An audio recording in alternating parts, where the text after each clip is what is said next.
إن الحمد لله نحمده ونصلي على رسوله الكريم أما بعد أعوذ بالله السميع العليم من الشيطان الرجيم من همزه ونفخه ونفثه بسم الله الرحمن الرحيم ولا تقتلوا أولادكم خشية إملاق نحن نرزقهم وإياكم إن قتلهم كان خطأ كبيرا۔ ترجمہ قرآن کے سبق میں سورہ بنی اسرائیل آیت نمبر 31 سے پڑھنا ہے۔ ولا تقتلوا اولادکم، اور نہ تم قتل کرو اپنی اولاد کو، خشیۃ املاق، مفلسی کے ڈر سے، بھوک کے ڈر سے کہ ان کو کھلائے گا کون۔ نحن نرزقهم، ہم رزق دیتے ہیں ان کو، وإیاکم، اور تم کو بھی۔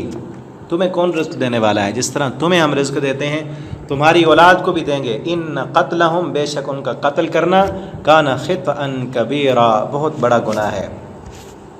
اور حدیث میں یہ گناہ شرک سے بڑا گناہ قرار دیا گیا۔ نبی کریم صلی اللہ علیہ وسلم سے پوچھا گیا سب سے بڑا گناہ کون سا ہے، کبیرہ گناہ کون سا ہے؟ آپ نے سب سے پہلے فرمایا اللہ کے ساتھ شرک کرنا، اور دوسرا ان تقتل ولدک خشیۃ ان یطعم معک، کہ تو اپنی اولاد کو قتل کرے اس ڈر سے کہ وہ تیرے ساتھ کھانا کھائے گی، کہ تو اپنی اولاد کو اس ڈر سے قتل کر دے کہ میں کھلاؤں گا کہاں سے۔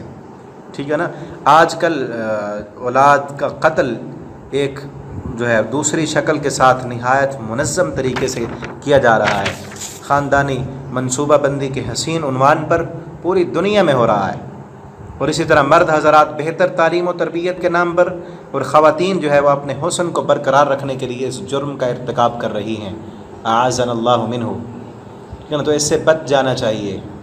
یہ مت سوچیں کہ کون کھلائے گا، ہمیں کس نے کھلایا ہے؟ ہم کھلانے والے ہیں، اللہ رب العالمین رزق دینے والے ہیں۔ ٹھیک ہے نا؟ تو اس سے بچیں، اپنی اولاد کا قتل مت کریں صرف اس ڈر سے کہ کون ان کو کھلائے گا، کون ان کی پرورش کرے گا۔ اللہ رب العالمین پالنے والے ہیں، اللہ تعالیٰ کھلانے والے ہیں، رزق کے مالک اللہ رب العالمین ہیں۔ ہاں یہ الگ بات ہے کہ اگر والدہ کی جان کو خطرہ ہے، ڈاکٹروں نے، مستند ڈاکٹروں نے یہ کہا ہے کہ اگر اس کا اور بچہ ہوا تو یہ جان سے چلی جائے گی، تو پھر جو ہے گنجائش موجود ہے۔ علماء نے اس پر کہا کیونکہ ایک جان ابھی آئی نہیں اور دوسری جان موجود ہے، جو موجود ہے اس کا قتل اس سے بڑا ہے۔ ٹھیک ہے نا؟ تو اس کے لیے احادیث میں بھی گنجائش ملتی ہے۔ آپ صلی اللہ علیہ وسلم سے ازل کے متعلق صحابہ کرام نے پوچھا تھا تو آپ صلی اللہ علیہ وسلم نے اس کی اجازت دی، اور ساتھ یہ کہا آپ جو مرضی جتنا مرضی احتیاط کر لو، جو جان اللہ نے پیدا کرنی ہے اس کو تم روک نہیں سکتے۔ ٹھیک ہے نا؟ اللہ تعالیٰ ہمیں جو ہے ان گناہوں سے بچنے کی توفیق عطا فرمائے۔ ولا تقربوا الزنا، اب جو ہے اس رکوع میں کئی جو ہے بڑے بڑے گناہ گنوائے جا رہے ہیں جن سے بچنے کے لیے ہمیں حکم دیا جا رہا ہے۔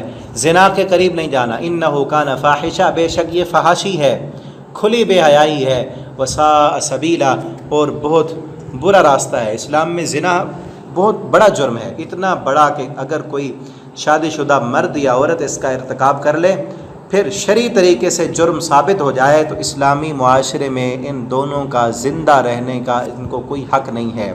ان کے لیے حکم کیا ہے کہ ایسے شادی شدہ مرد اور عورت کو جنہوں نے زنا کا ارتکاب کیا ہے پتھر مار مار کر، صرف ایسے بھی نہیں مارنا، پتھر مار مار کر ان کو رجم کر دو، اور سب کے سامنے پتھر مارو تاکہ پتہ چلے اور دوسرے لوگ اس گناہ سے بچ سکیں۔ ٹھیک ہے نا؟ اور آج جو ہے زنا کی راہیں کھلی ہیں۔ یہاں یہ نہیں کہا زنا نہ کرو، بلکہ کیا کہا؟ لا تقربوا الزنا، زنا کے قریب نہ جاؤ، یعنی اس کے جو اسباب ہیں زنا تک پہنچانے کی جو راہیں ہیں ان راہوں کو ختم کر دو۔ مثلا غیر محرم عورتوں کو دیکھنا، ان کے ساتھ اختلاط، مخلوط جو ہے مجلسیں، مرد اور عورت اکٹھے رہنا بیٹھنا، مخلوط تعلیمی نظام جو ہمارے ہاں بہت تیزی سے پھیلتا جا رہا ہے، اور اسی طرح جو ہے عورتوں کا بے پردہ ہو کر بن سنور کر باہر جانا اور مردوں کے ساتھ بات چیت کرنا، میل ملاپ کرنا، یہ سب راہیں ہیں گناہ کی۔ اور پھر فیس بک اور نیٹ، اس پر بیہودہ جو ہے ایپ ہیں جن کے ذریعے رات گئے تک نوجوان لڑکی اور لڑکیاں ایک دوسرے سے گپ شپ کر رہے ہیں۔ ٹھیک ہے نا؟ تو یہ بھی زنا کی راہیں ہیں، اور نبی کریم صلی اللہ علیہ وسلم نے واضح فرمایا کہ آنکھ کا زنا دیکھنا ہے، کان کا زنا سننا ہے، ایسی شہوت والی نظروں سے دیکھنا، شہوت والی باتیں سننا، زبان کا زنا شہوت بھری باتیں کرنا، دل کا زنا اس کو چاہنا اور خیالات کرنا، اور شرمگاہ جو ہے اس کی تصدیق کر دیتی ہے، اس کی تکذیب کر دیتی ہے۔ تو ان راہوں سے روکا گیا ہے کہ آنکھوں سے غلط مناظر نہ دیکھیں، غیر محرم عورتوں کی طرف نہ دیکھیں، کانوں سے ایسی باتیں نہ سنیں، زبان سے ایسی باتیں نہ کریں، تاکہ زنا کے اسباب بھی بند ہوں، رک جائیں۔ ٹھیک ہے نا؟ آگے اگلے گناہ سے روکا گیا، ولا تقتلوا النفس التي حرم اللہ الا بالحق، اور نہ تم قتل کرو کسی جان کو جس کو اللہ نے حرام کیا الا بالحق، مگر حق کے ساتھ۔ حق کے ساتھ اس کا قتل کرنے کا مطلب یہ ہے کہ اگر کسی نے کسی کو قتل کیا ہے تو قصاص میں اب اسے قتل کرنا ہے، جس کو انسانی معاشرے کی زندگی اور امن اور سکون کا باعث قرار دیا گیا۔ اسی طرح اگر شادی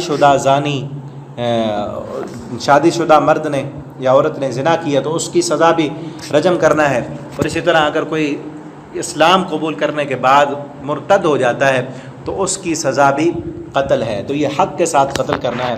ومن قتل مظلوما، اور جو بندہ قتل کیا جائے مظلومی کی حالت میں، فقط جعلنا لولیہ، تو ہم نے بنایا ہے اس کے ولی، سرپرست کے لیے، سلطانہ، غلبہ، کہ اب وہ اپنا قصاص لے سکتا ہے۔ فلا یسرف فی القتل، تو وہ اسراف نہ کرے قتل میں، یعنی جتنا انہوں نے قتل کیا، جتنا انہوں نے جرم کیا، بدلے میں ایک ہی بندہ مارا ہے تو ایک ہی مارنا ہے۔ انہ کان منصورا، تو بے شک وہ مدد کیا ہوا ہے، وہ اگر ظلم نہیں کرے گا، اسراف نہیں کرے گا تو اس کی مدد کی جائے گی اللہ کی طرف سے۔ آگے انشاءاللہ اگلے سبق میں ہم پڑھیں گے۔ اللہ تعالی ہمیں قرآن پڑھنے سمجھنے کی توفیق عطا فرمائے۔ کہ آپ ان اسباق کو آگے بھی زیادہ سے زیادہ شیئر کریں تاکہ آپ کے لیے بھی یہ صدقہ جاریہ بنے، فیس بک پر، واٹس ایپ پر، اور اگر آپ آن لائن پڑھنا چاہتے ہیں، اپنے بچوں کو پڑھانا چاہتے ہیں تو نیچے واٹس ایپ نمبر دیا ہے، آپ رابطہ کر سکتے ہیں۔ السلام علیکم ورحمۃ اللہ وبرکاتہ۔